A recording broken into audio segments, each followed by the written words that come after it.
Hello friends, आज हम discuss करेंगे degree of dissociation and association of solute के बारे में।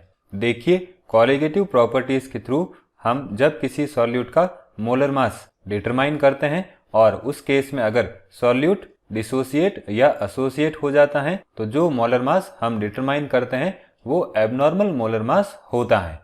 अब सॉल्यूट कितना डिसोसिएट होगा और कितना एसोसिएट होगा तो उसी को हम डिग्री ऑफ डिसोसिएशन या एसोसिएशन कहते हैं। पहले बात करते हैं डिग्री ऑफ डिसोसिएशन की। तो देखिए, डिग्री ऑफ डिसोसिएशन डिसोसिएट होने वाले टोटल नंबर ऑफ मॉलिक्यूल्स का फ्रैक्शन होता है। मींस कितने मॉलिक्यूल्स सिंपलर मॉलिक्यूल्स या आयंस में ब्रेक हो जाते हैं। अब डिग्री ऑफ डिसोसिएशन को समझने के लिए हम यूनिवैलेंट इलेक्ट्रोलाइट जैसे पोटेशियम क्लोराइड के 1 मोल को वाटर के गिवन वॉल्यूम में डिसॉल्व करते हैं। अब पोटेशियम क्लोराइड वाटर में K+ और क्लोराइड आयन में डिसोसिएट हो जाता है।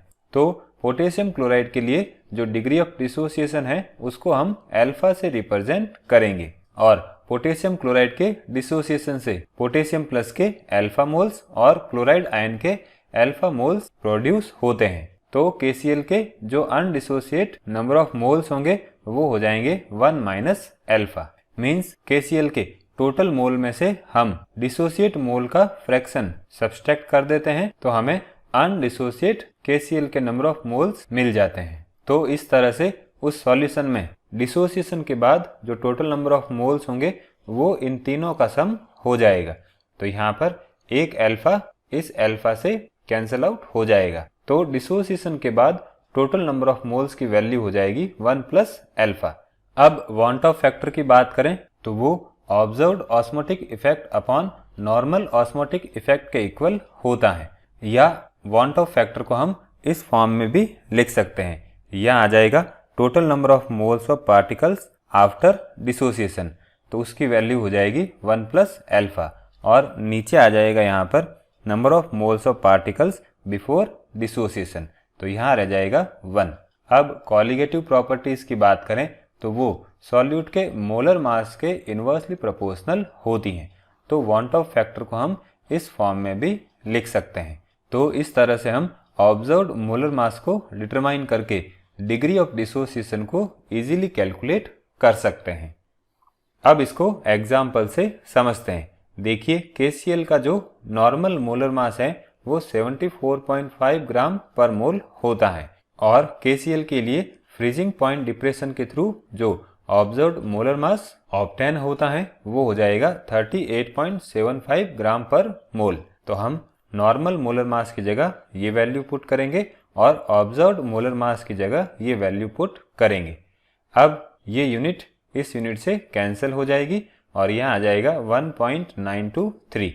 अब यहाँ से हम अल्फा की वैल्यू फाइंड आउट कर लेंगे जो कि 0.923 आती है। तो इस तरह से हम कॉलिगेटिव प्रॉपर्टीज के through observed molar mass calculate करके degree of dissociation find out कर सकते हैं।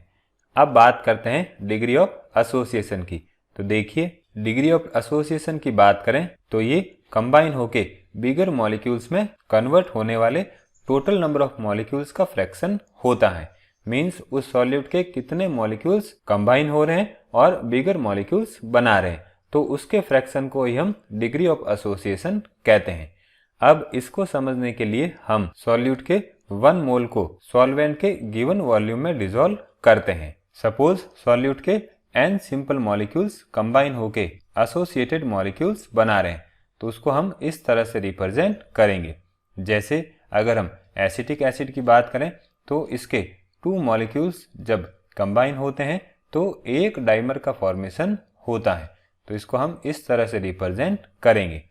अब यहाँ पर जो डिग्री ऑफ एसोसिएशन है उसको हम अल्फा से रिप्रेजेंट करेंगे। अब टोटल नंबर ऑफ अनएसोसिएटेड मोल्स की बात करें तो उसकी वैल्यू हो जाएगी 1 - अल्फा और एसोसिएटेड मोल्स की बात करें तो उसकी वैल्यू हो जाएगी α/n। अब ये कैसे होगा तो देखिए, इस एग्जाम्पल में हमने एसिटिक एसिड के 2 मॉलिक्यूल्स यूज किए हैं और जब इनका एसोसिएशन होता है तो एक डाइमर बनता है। तो जितना फ्रैक्शन एसोसिएट होता है उसको हम n से डिवाइड कर देंगे, तो यहाँ पर ये हो गया टोटल फ्रैक्शन और इसको हम 2 से डिवाइड कर देंगे। या अगर यहाँ पर हम n लेते हैं तो यहाँ आ जाएगा अल्फा अपॉन n। तो इस तरह से जो टोटल इफेक्टिव मोल्स के नंबर हैं वो इन दोनों का सम हो जाएगा। अब देखिए अगर हम यहाँ पर 3a लेते हैं और अगर ट्राइमर बनता है तो यहाँ पर आ जाएगा 1 माइनस अल्फा और यहाँ आ जाएगा अल्फा अपॉन 3। अब वांट ऑफ फैक्टर की बात करें तो उसको हम इस फॉर्म में लिख सकते हैं। ये यहाँ पर आ जाएगा total number of moles after association और नीचे आ जाएगा total number of moles before association. अब कॉलिगेटिव प्रॉपर्टीज की बात करें तो ये सॉल्यूट के मोलर मास के इन्वर्सली प्रोपोर्शनल होती हैं, तो इसको हम इस फॉर्म में भी लिख सकते हैं। अब यहाँ पर हम n की वैल्यू और ऑब्जर्व्ड मोलर मास की हेल्प से डिग्री ऑफ एसोसिएशन को कैलकुलेट कर सकते हैं। अब इसको एग्जाम्पल से समझते हैं। देखिए एसिटिक एसिड की बात करें तो वो एसोसिएट होके डाइमर बनाता है, तो ये हो जाएगी इसकी इक्विलिब्रियम स्टेट। अब एसोसिएशन के पहले इसके नंबर ऑफ मोल्स हो जाएंगे 1 और इसके हो जाएंगे 0। अब जैसे ही एसोसिएशन होगा तो अनएसोसिएटेड नंबर ऑफ मोल्स हो जाएंगे 1 माइनस अल्फा और एसोसिएटेड के मोल्स हो जाएंगे अल्फा बाय 2 और जो total number of effective moles हैं वो इन दोनों का सम हो जाएगा।